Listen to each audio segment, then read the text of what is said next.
Hello students, ચાલો આજે આપણે કરવાના છે chapter number 6 federal structure and distribution of power between union and the states. બરાબર, આપણે ચેપ્ટર નંબર 5ની અંદર આપણે જે આપણી ફંડામેન્ટલ ડ્યુટીઝ છે એ જોઈ અને ડાયરેક્ટિવ પ્રિન્સિપલ્સ જોયા. એટલે કે ડાયરેક્ટિવ પ્રિન્સિપલ્સ ફરીથી બોલું છું, આર્ટિકલ 36થી છે. બરાબર, તો જે ફંડામેન્ટલ રાઇટ્સ છે ને એ 13થી લઈને 35 સુધી છે. પછી જે directive principles of state policy છે, બરાબર, એ આર્ટિકલ 36થી લઈને આર્ટિકલ 51 સુધી છે. અને આપણી જે ફંડામેન્ટલ ડ્યુટીઝ છે એ પ્રોવાઈડ કરવામાં આવેલી છે આર્ટિકલ 51A અંદર. બરાબર છે, તો આપણે ચેપ્ટર નંબર 5ની અંદર directive principles of state policy જોવું, આર્ટિકલ 36થી 51. બરાબર, અને બીજી વસ્તુ જોઈ ફંડામેન્ટલ ડ્યુટીઝ, એ મેં કાલે તમને શીખવાડ્યું. બરાબર છે, એમાં આર્ટિકલ 51A જે છે એ ત્યાં સુધી આવે છે. હવે આપણે આજે જોવાનું છે કે ફેડરલ સ્ટ્રક્ચર કોને કહેવાય, બરાબર, કે ફેડરલિઝમ કોને કહેવાય. તો જે ફેડરલ સ્ટ્રક્ચર છે, બરાબર, કે પછી જે સેપરેટ ઓફ પાવર છે, બરાબર છે, એને આપણે કહીશું અહીંયા ફેડરલિઝમ. So the term federal structure and separation of power might be completely new terminologies for you. So before getting legal knowledge of this term, let's understand its basic. બરાબર છે, તો અહીંયા જે ફેડરલિઝમ શું છે, બરાબર, એ આપણે જોઈએ. તો કોઈ પણ જોગ્રાફિકલી આપણે જોવા જઈએ કે જોગ્રાફિકલી કોઈ પણ લાર્જ કન્ટ્રી હોય, બરાબર છે, તો એની અંદર છે ને કોઈ એક વ્યક્તિ જે છે એને સંભાળી નહીં શકે. અહીંયા છે ને બહુ બધી બ્રાન્ચીસની આપણને જરૂર પડે, બ્રાન્ચીસ ઓફ રૂલની અહીંયા આપણે જરૂર પડે છે. બરાબર છે, એ જ વસ્તુ અહીંયા ઇફેક્ટિવ રહે છે. તો પહેલાંના જમાનામાં તમને ખબર છે આપણે ત્યાં રિયાસત હતી, કસ્બા હતા, બરાબર છે, એવી સિસ્ટમ હતી. જ્યારે રાજાશાહી હતી ને ત્યારે પછી રાજાશાહીની અંદર એવા પણ એક વસ્તુ હોય છે કે જે રાજા હોય ને અપોઇન્ટ કરે સુબેદારને, પછી પેશવા, એ બધી વસ્તુ તમને બહુ સારી રીતે ખબર હશે. બરાબર છે, તો આ જે છે ને એ લોકો શું કરે છે, સુબેદાર છે, પેશવા છે, એ લોકો એડમિનિસ્ટ્રેટિવ વર્ક કરે છે. બરાબર છે, તો હવે એ જે બધી વસ્તુ છે ને એનું મોડર્નાઇઝેશન થઈ ગયું, ડેમોક્રેટિક રિફોર્મ થઈ ગયું. બરાબર છે, તો હવે જે લોકો પહેલાં એક સિંગલ વ્યક્તિ જે રૂલ ઓવર કરતા હતા, બરાબર છે, એની જગ્યા પર હવે ડેમોક્રેસી થઈ ગઈ. ઓકે, તો હવે આ જે ફેડરલિઝમ છે ને એનો મિનિંગ આપણે જોઈએ. તો federalism is a mixed or compound mode of government that combines a general government. હવે અહીંયા કેવું છે કે ફેડરલિઝમ એટલે મિક્સ, એટલે કે એની અંદર છે ને એક નહીં પણ બે પ્રકારની જે ગવર્મેન્ટ આવતી હોય, બરાબર છે, બે જનરલ ગવર્મેન્ટને અહીંયા ભેગી કરવામાં આવે, એને આપણે અહીંયા કહીશું ફેડરલ ગવર્મેન્ટ કે ફેડરલિઝમ. બરાબર છે, એટલે કે જે સેન્ટ્રલ ગવર્મેન્ટ આપણે કહીએ ને એ. હવે આપણે ત્યાં બી બે પ્રકારના સ્ટેટ્સ છે. એક તો જે સેન્ટ્રલ ગવર્મેન્ટ હોય એ, અને બીજું રિજનલ ગવર્મેન્ટ. તો રિજનલ ગવર્મેન્ટની અંદર જે પ્રોવિઝનલ આવે છે એ, જે સ્ટેટ ગવર્મેન્ટ આવે છે એ, બરાબર છે, જે યુનિયન ટેરિટરી ખરીને, બરાબર છે, એની જે ગવર્મેન્ટ આવે એ, સબ યુનિટ ગવર્મેન્ટ, અને જે મેઇન ગવર્મેન્ટ છે એ, બરાબર, જે જનરલ ગવર્મેન્ટ છે એ બંનેને આપણે અહીંયા કમ્બાઈન કરીએ તો એ થશે ફેડરલ સ્ટ્રક્ચર કે ફેડરલિઝમ. બરાબર છે, કે ફેડરલ ગવર્મેન્ટ. ઓકે, તો એક સિંગલ પોલિટિકલ સિસ્ટમની અંદર આપણે એક જનરલ ગવર્મેન્ટ અને સ્ટેટ લેવલની, પ્રોવિઝન લેવલની, યુનિયન ટેરિટરી લેવલની કે પછી સબ યુનિટ ગવર્મેન્ટ્સ છે, એ બધાને આપણે અહીંયા યુનાઇટ કરીએ છીએ, બરાબર છે, કે ભેગા કરીએ છીએ, એને આપણે કહીશું federalism. Okay, it's distinctive feature exemplified in the constitution of United states.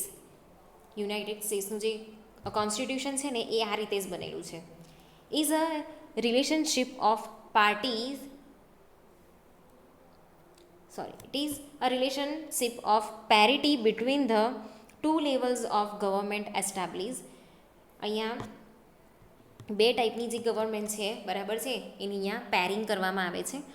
હવે ફેડરલિઝમ is thus a form of government in which powers are divided between two levels of government of equal status. અહીંયા જે ફેડરલિઝમની અંદર કેવું છે કે જે પણ government છે અહીંયા એને પાવરની અંદર ડિવાઈડ કરવામાં આવે છે. તો બે ટાઈપના લેવલની અંદર અહીંયા ડિવાઈડ કરવામાં આવે છે, બરાબર છે. અને જે બંને ગવર્મેન્ટ છે, બરાબર, એને ઇક્વલ સ્ટેટસ અહીંયા આપવામાં આવે છે. તો આપણે ત્યાં કઈ છે, લોકસભા અને રાજ્યસભા, બરાબર. હવે આપણે આગળ જોઈએ ફેડરલિઝમનો meaning. Federalism differs from confederalism. હવે કોનફેડરલિઝમ એટલે શું? તો confederalism is a union of sovereign group of or states united for purpose for common action. હવે અહીંયા છે ને ફેડરેશન એટલે શું કે જેની અંદર છે ને તો એક ગ્રુપ હોય, બરાબર છે. એ ગ્રુપ હોય ક્યાં તો કોઈ એક સ્ટેટ હોય, બરાબર, બહુ બધા સ્ટેટ્સ હોય અહીંયા યુનાઇટ થાય કોઈ એક કોમન એક્શન માટે કે કોઈ કોમન પર્પઝ માટે અહીંયા એ લોકો યુનાઇટ થાય છે. એને આપણે કહીશું કોફેડરેશન, બરાબર છે, કોનફેડરેશન. પણ આ જે ફેડરલિઝમ છે ને એનાથી અલગ છે, બરાબર. તો જે ફેડરલિઝમ છે એ કેવી રીતે અહીંયા કામ કરે છે?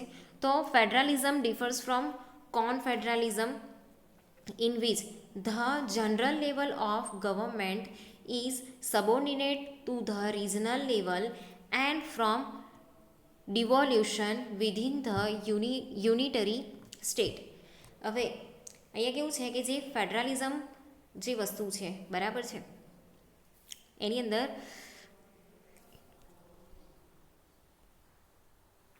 કે જે જનરલ લેવલની જે ગવર્મેન્ટ છે એ અહીંયા સબોર્ડિનેટ થઈ જાય છે, બરાબર છે, રિજનલ લેવલના જે પણ ગવર્મેન્ટ છે એમાંથી, બરાબર છે. હવે અહીંયા છે ને ડિવોલ્યુશન એટલે શું કે devolution is the statutory delegation of power from the central government of sovereign states of govern at the sub nation levels such as regional or local level. તો લોકલ લેવલની જે ગવર્મેન્ટ છે, બરાબર છે, એ અહીંયા જો ડેલિગેશન કરે તો એને કહેવાય ડિવોલ્યુશન, બરાબર છે. તો જે યુનિટરી સ્ટેટ છે ત્યાં અહીંયા એવું આપણે કરી શકીએ, અધરવાઇઝ એ રૂલમાં આવતું નથી. હવે અહીંયા છે ને બીજી વસ્તુ એક છે in which the regional level of government is subordinate to general level. તો જે રિજનલ લેવલની જે ગવર્મેન્ટ છે એ જનરલ લેવલની ગવર્મેન્ટ માટે સબોર્ડિનેટ થઈ જાય છે, બરાબર. It represent the central form of pathway of regional integration or separation. તો આ જે વસ્તુ છે કઈ વસ્તુ રિપ્રેઝેન્ટ કરે છે કે જે પણ સ્ટેટ્સ છે, બરાબર છે, કે જે એનું સેન્ટ્રલ ફોર્મ આપવામાં આવેલું છે અહીંયા એ રિજનલ ઇન્ટિગ્રેશન એનું થઈ જાય છે ક્યાં તો પછી એનું સેપરેશન થઈ જાય છે, બરાબર છે.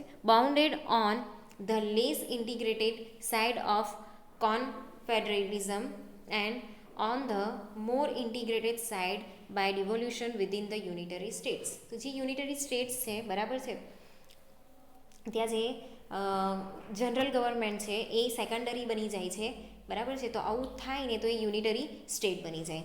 ઓકે, ચાલો હવે આપણે જોઈશું કે એક્ઝામ્પલ ઓફ ફેડરેશન કયા કયા છે. ચાલો, તો અહીંયા જે એક્ઝામ્પલ આપેલા છે એમાં છે કે જે ફેડરલ સ્ટેટ છે તે કયા કયા છે? તો United States, India, Brazil, Mexico, Russia, Germany, Canada, Switzerland, Argentina, Nigeria અને ઓસ્ટ્રેલિયા, બરાબર છે. Some characterize the European Union as the pioneer example of federalism in multi-state setting in a concept termed the Federal Union of States.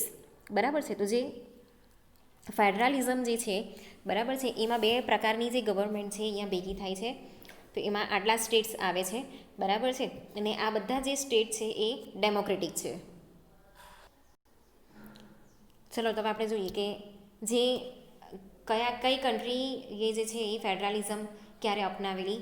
તો ઓસ્ટ્રેલિયાએ ક્યારે અપનાવેલી એને officially જે federation state જે કહેવાય છે, બરાબર છે, એનું એસ્ટાબ્લિશમેન્ટ ક્યારે થયેલું, એનું એક્ઝિસ્ટન્સ ક્યારે થયેલું? તો ઓસ્ટ્રેલિયાની અંદર 1 જાન્યુઆરી 1901ની અંદર જે ડોમિનિયન ઓફ ઓસ્ટ્રેલિયા છે, બરાબર છે, એ લોકોએ ત્યારે ફેડરેશન જે સિસ્ટમ છે એ અપનાવેલી, બરાબર છે.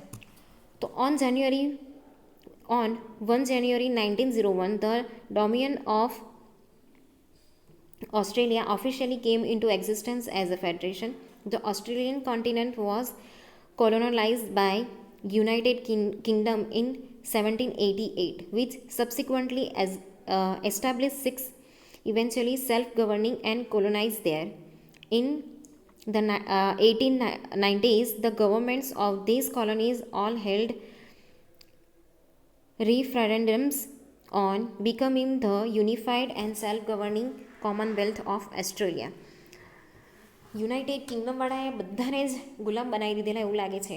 આપણને 16મી સદીમાં બનાવવાનું ચાલુ કરેલું અને ઓસ્ટ્રેલિયાવાળાને બી, બરાબર, 1788માં. હવે ત્યારે છે ને ત્યાં પેલું કોલોનિયલિઝમ તમને બધાને બહુ ખબર, બધાને એના વિશે ખ્યાલ હશે, બરાબર. એ લોકો ત્યાં છે ને બિઝનેસ કરવા માટે કોલોનીઝ છાપે, પછી ભાગલા પાડી દઈને પછી રાજ કરો એવી નીતિ બધી જગ્યા પર અપનાવે. તો એ ટાઈમ પર યુનાઇટેડ કિંગડમ ત્યાં રાજ કરતું હતું, બરાબર છે. હવે એ લોકોને બી આઝાદી મળી એ પછી એ લોકોએ કોમનવેલ્થ ઓફ ઓસ્ટ્રેલિયા જે છે, બરાબર, એની સ્થાપના કરી અને એના પછી એ લોકોએ જે ફેડરેશન છે, ફેડરેશન બનાવવાનું ચાલુ કર્યું અને એનું નામ પડ્યું ફેડરેશન ઓફ ઓસ્ટ્રેલિયા, બરાબર. તો જાન્યુઆરી 1, 1901ની અંદર ત્યાં ફેડરેશન સિસ્ટમ સ્ટાર્ટ થયેલી. પછી Brazil, in Brazil the fall of monarchy in 1889, 1889ની અંદર મોનાર્કી એટલે રાજાશાહી, બરાબર છે, એનું ત્યાં એ પૂરી થઈ ગયેલી, બરાબર છે. અને ત્યાં પ્રેસિડન્ટ સિસ્ટમ આવેલી, બરાબર છે. તો એના જે હેડ હતા, બરાબર છે, તો હેડેડ બાય ડિયોડોરો દા ફોન્સેકા, એના જે હેડ છે ને એનું નામ છે આ, બરાબર, જે પહેલાં હેડ હતા ને એ. તો ત્યારે ફેડરલિઝમ બ્રાઝિલની અંદર જે છે એ એસ્ટાબ્લિશ થયેલી. બ્રાઝિલ કેવું તો તમને અમેરિકા છે ને, સાઉથ અમેરિકા, એની નીચે છે ને અલગ અલગ ટાપુઆ જેવો એક નાનો પ્રદેશ છે, ત્યાં ઓસ્ટ્રેલિયા આવેલું છે, બરાબર છે. અને આ બધા છે ને જે લેટિન અમેરિકન કહેવાય ને એ બધી કન્ટ્રી એટલે આ લોકો, બરાબર છે. જે અમેરિકાનો જે બહુ મોટો તમે નકશો જોશો ને મેપ, એની અંદર દેખાશે. તો બહુ મોટો એક સાઈડ છે, એમાં નોર્થ અમેરિકા અને સાઉથ અમેરિકાનો સાઈડ પડે છે ઉપર નીચે. તો જે નીચેના જે ટાપુ જેવા જે બધા ભાગ દેખાય એમાં છે ને આ બધા અલગ અલગ કન્ટ્રી આવેલી છે અને એ લોકોને છે ને લેટિન અમેરિકન કહેવાય, બરાબર છે. તો આ જે બ્રાઝિલિયન કોન્સ્ટિટ્યુશન છે એ 1891 સુધી એઝ અ ગવર્મેન્ટ ચાલ્યું અને પછી ત્યાં ફેડરલ સિસ્ટમ આવી ગઈ, બરાબર છે. એના પછી છે કેનેડા. તો in Canada system of federalism is described by the division of power between the federal parliament and the country's provincial governments. Under the Constitution Act, previously known as British North America Act of 1867, specific power of legislation are allotted. Section 91 of the Constitution gives rise to federal authority for legislation, whereas Section 92 gives rise to provincial power. તો આની અંદર બી federal system પ્રમાણે federal parliament કન્ટ્રીની અંદર આવી, બરાબર છે. તો ત્યારે પણ એના બે ડિવિઝન હતા. તો પ્રોવિન્શિયલ ગવર્મેન્ટ, બરાબર છે, તો એની અંદર કોન્સ્ટિટ્યુશન એક્ટ આવતા હતા, બરાબર છે. અને બીજું લેજિસ્લેટિવ પાવર. એ રીતે જે બે વસ્તુ હતી અહીંયા ફેડરલ થયેલી અને એ લોકોના જે એક્ટ છે એમાં સેક્શન 91 અને સેક્શન 92 એવી રીતે એ લોકોને પાવર આપવામાં આવ્યા. તો જે 91 છે એની અંદર ઓથોરિટી ઓફ લેજિસ્લેશન હતું અને 92 છે એની અંદર પ્રોવિઝનલ પાવર હતા. તો એ રીતે એ લોકોએ બે પાવરને ભેગા કરેલા છે. ઓકે. યુરોપ. તો યુરોપની અંદર આ જે સિસ્ટમ છે, બરાબર, એ સિસ્ટમ બીજા બહુ બધા ત્યાંના જે કન્ટ્રી છે એ લોકો દ્વારા પણ યુઝ થાય છે. તો several federal system exist in Europe such as in Switzerland, Australia, Germany, Belgium, Bosnia, Herzegovina and European Union. બહુ બધી જગ્યા પર જેટલા બી યુરોપિયન દેશ છે, બરાબર છે, ત્યાં એનો યુઝ થાય છે, બધું એક સરખી રીતે જ છે. In Britain and imperial federation was once seen as inter alia, a method of solving the home rule problem in Ireland. Federalism has long been proposed as a solution to the Irish problem and more lately to the West Lothian questions. તો federal system જે છે બરાબર છે એ આ રીતે અહીંયા આવેલી છે. એના પછી છે ફ્રેન્ચ રિવોલ્યુશન. તો 1793ની અંદર ફેડરલિઝમ જે છે બરાબર છે એનો અહીંયા ડિફરન્ટ મિનિંગ નીકળતો હતો. તો ત્યાં જે પોલિટિકલ મૂવમેન્ટ છે બરાબર છે તો એ ત્યાં કેવું છે કે સેન્ટ્રલ ગવર્મેન્ટ જે છે સેન્ટ્રલ ગવર્મેન્ટ ઇન પેરિસ તો એ જેટલા બી ત્યાંના પ્રોવિન્સ છે એ બધાને સેન્ટ્રલાઇઝ કરી દીધા અને અહીંયા ફેડરલ સિસ્ટમ આવી ગઈ બરાબર છે. યુરોપિયન યુનિયન તો જેટલા બી યુરોપીય દેશ છે બરાબર છે ત્યાં પણ ફેડરલ સિસ્ટમ ચાલે છે. એટલે મોટે ભાગે બહુ બધી જગ્યા પર આ જે ફેડરલ સિસ્ટમ છે એ ચાલે છે. જર્મની તો જર્મની અને જે યુરોપિયન યુનિયન છે બરાબર છે એ પણ ફેડરલિઝમના બેસ્ટ એક્ઝામ્પલ છે. સૌથી પહેલાં છે ને એ લોકોને ત્યાં જ આવેલું હતું, એ લોકો જ આ સિસ્ટમ લઈને આવેલા. ઓકે.